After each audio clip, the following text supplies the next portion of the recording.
TGIF. It is Friday. It is in November now. It's hard to believe this year is flying by. Good to see you, Joe. Today, we've got a great episode focused on building trust in the exponential age. And I'm really excited about our guest today.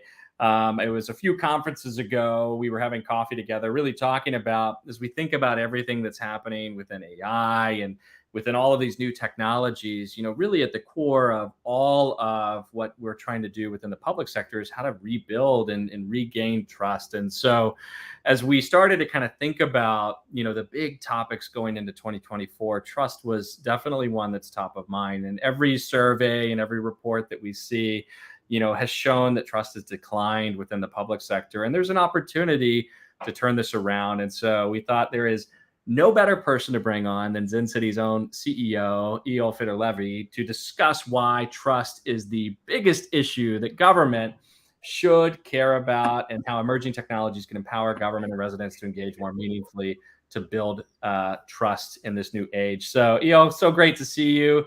Thanks for hopping on and your willingness to talk about this incredibly important topic. Thanks, Dustin. Thanks, Joe. It's great to be here. I'm a big fan of In Case You Missed It, so proud to be on.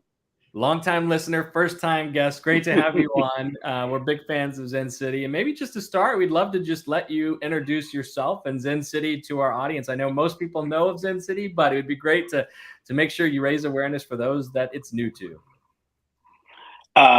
Well, I'd love to do that. First and foremost, we're a GovTech 100 company, very proud to be for the last few years.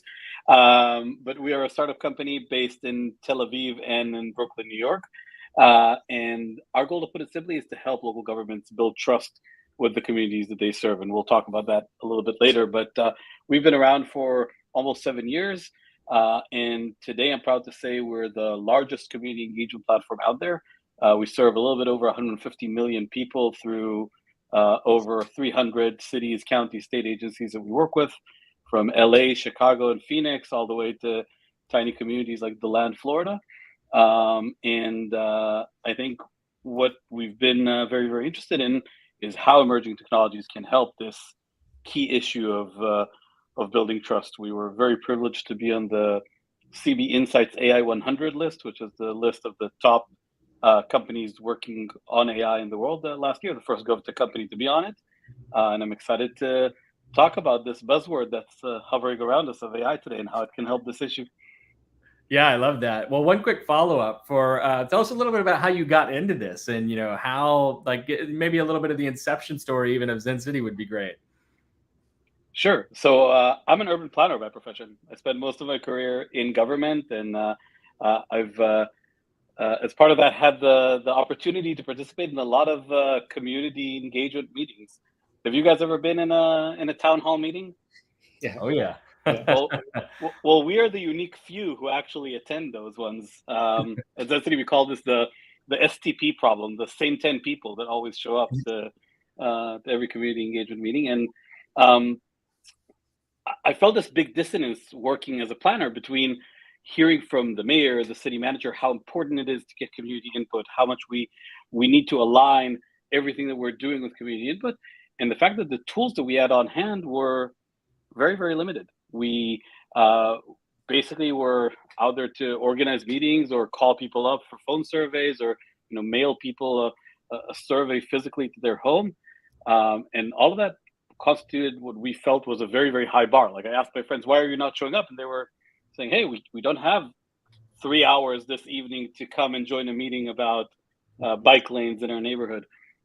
So my co-founder, Ido, and I started talking about how can we do this differently, and saw that there's a lot of opportunity to leverage basically emerging technologies. Back then it was, we call it machine learning and not AI, and people's online presence to really reach much wider crowds and hear from many, many more people than what some of our traditional tools were able to do. We started playing out with that.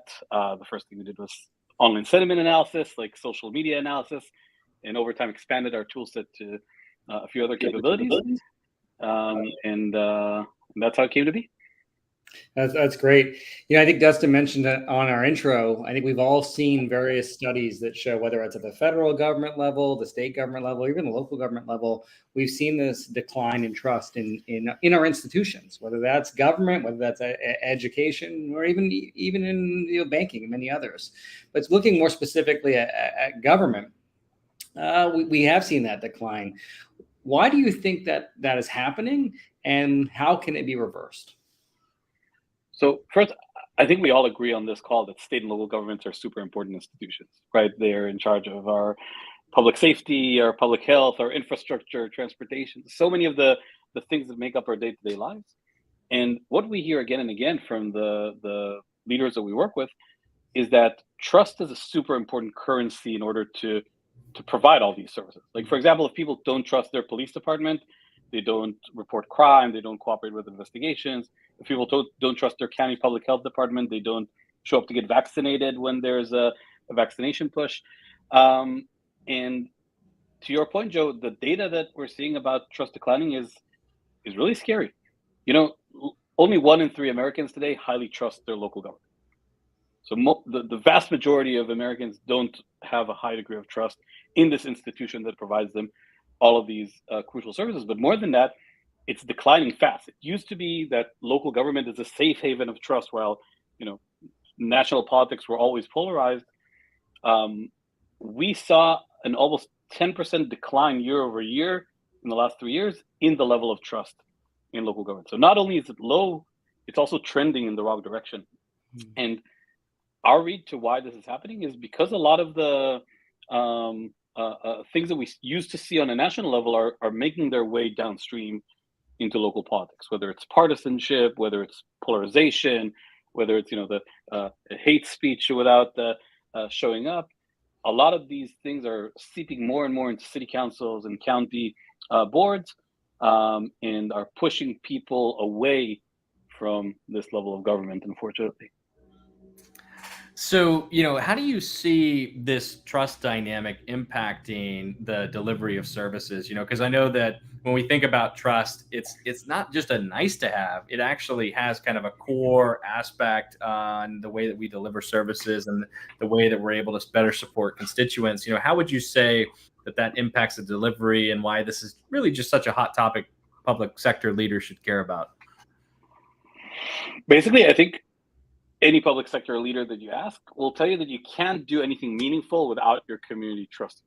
It could literally be that you can't do it, right? A lot of the things we do in government are dependent on people, agreeing to show up and agreeing to participate. But it could just make things really hard. Like every city manager I ever spoke to had a story of how a small organized group of residents protested against a big capital project that they were pushing, or a big policy change they were pushing, and generated that lack of trust as to the intentions of the city, and made that project disappear. And we spoke about some of the other examples. And as cities are facing some of the biggest challenges they've ever faced, right? The infrastructure bill that allows us to invest a generational investment into improving our city's infrastructure, the challenges with trust in law enforcement, the challenges around still, recovering economically and health-wise from the pandemic. Not having communities participate and take part and trust the policies that are being led by local government puts a real stick in the wheel, if you will.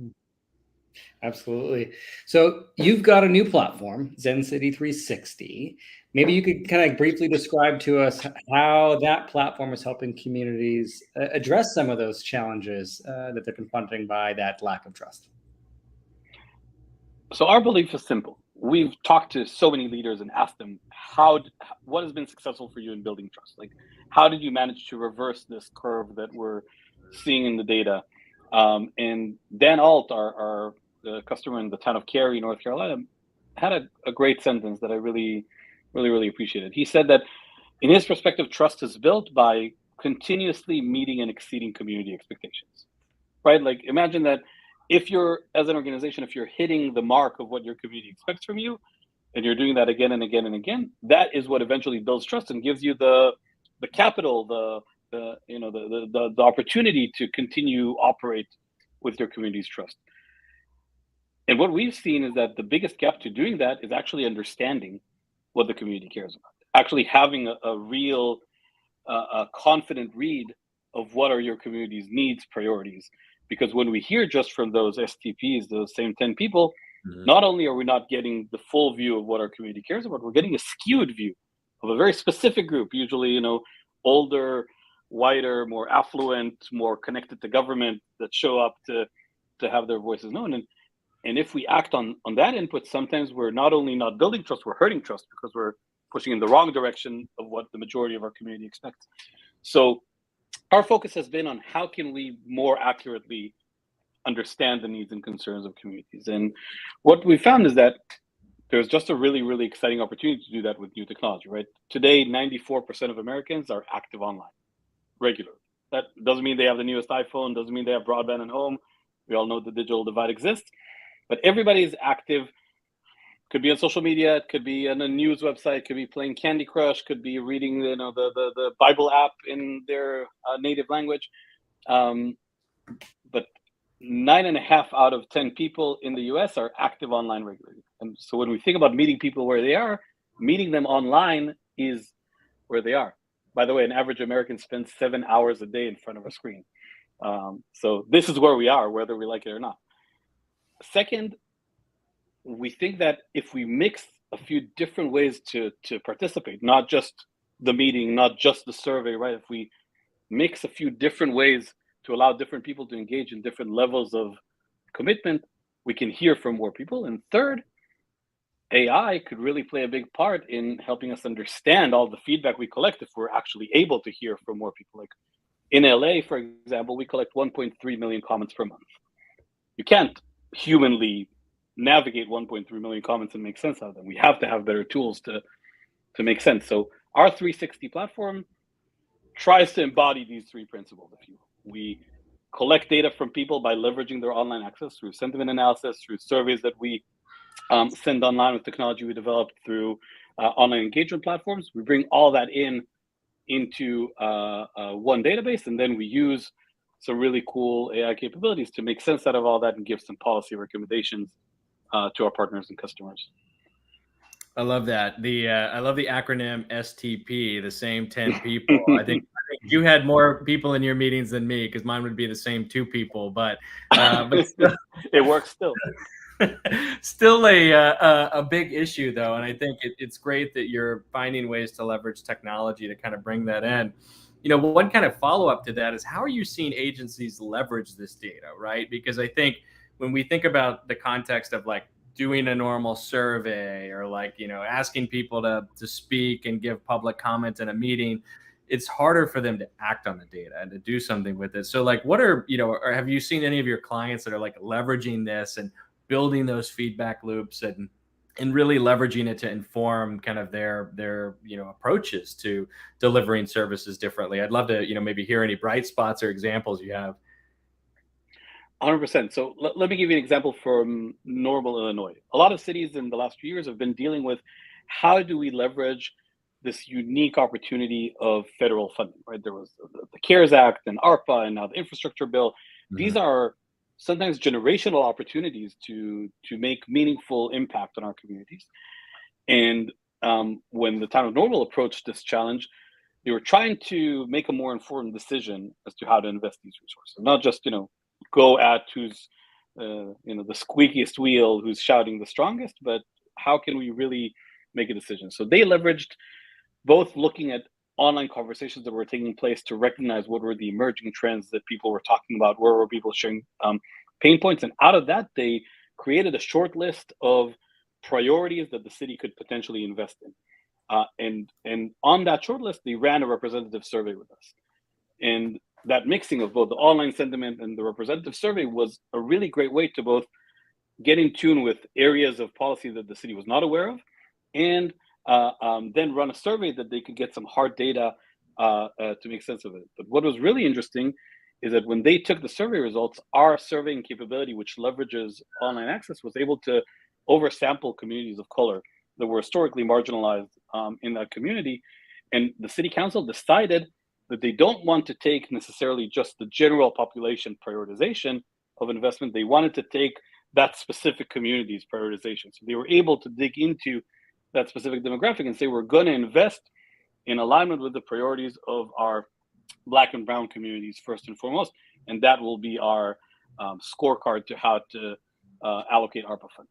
So this entire cycle of being able to recognize the emerging issues and be in tune with what tens of thousands of people were sharing, building that list of priorities and getting some hard scientific data around it, and then making a decision that is not necessarily just the top line decision, but being able to dig into the data and make an equitable decision, I think was a very, very interesting example. Earlier you mentioned the possibilities around new exciting technologies, and one of those technologies is AI, which Justin and I seem like we're talking about daily, and if not several times a week. When you look at emerging technologies such as AI and generative AI, are those two technologies something that can make trust building harder or easier?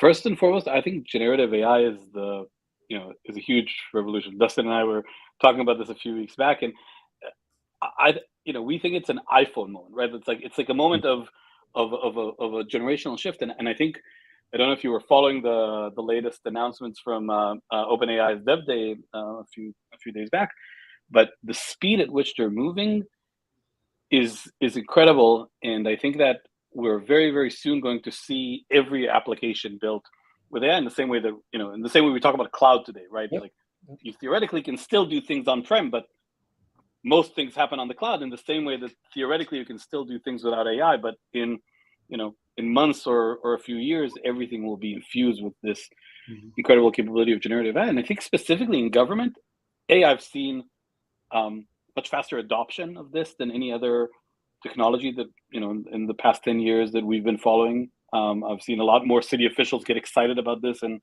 start doing things with this, which is really interesting.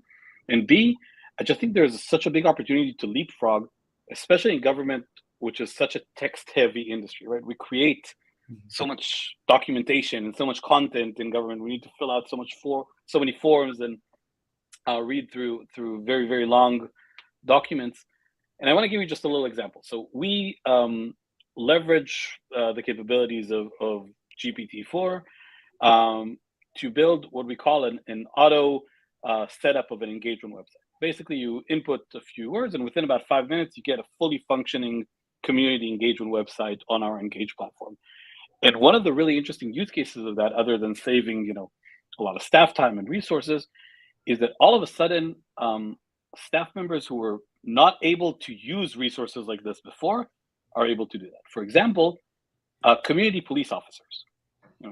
A police officer who's in charge of a specific neighborhood or a specific community, who spends most of their day out in the field talking to people, never had access to IT resources to set up an engagement website for them before.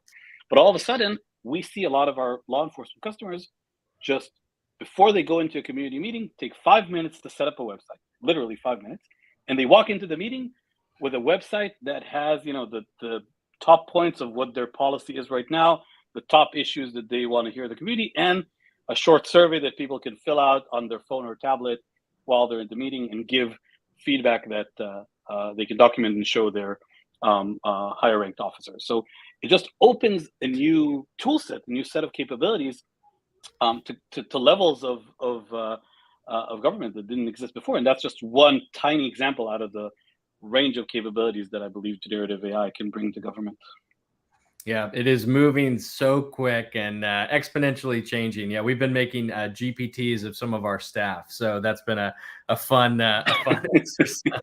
So, easiest question for you today, for those that are listening in and watching, where can they go to learn more about Zencity and all the great work that you're doing in our market?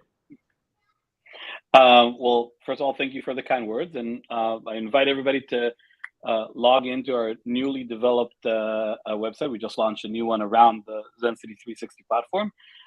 It has a lot of materials, both educational materials about generative AI generally and about trust building generally, and of course, a lot of information about how our customers and partners in governments across the country have used some of these tools to better serve their communities and build trust. So you're very welcome to jump in and also reach out to me directly at eyal@zencity.io. Well, Eyal, thanks for so much for coming on in case you missed it. We look forward to having you back on again in the near future and look forward to seeing all the great things that you do. Until then, everyone have a wonderful weekend.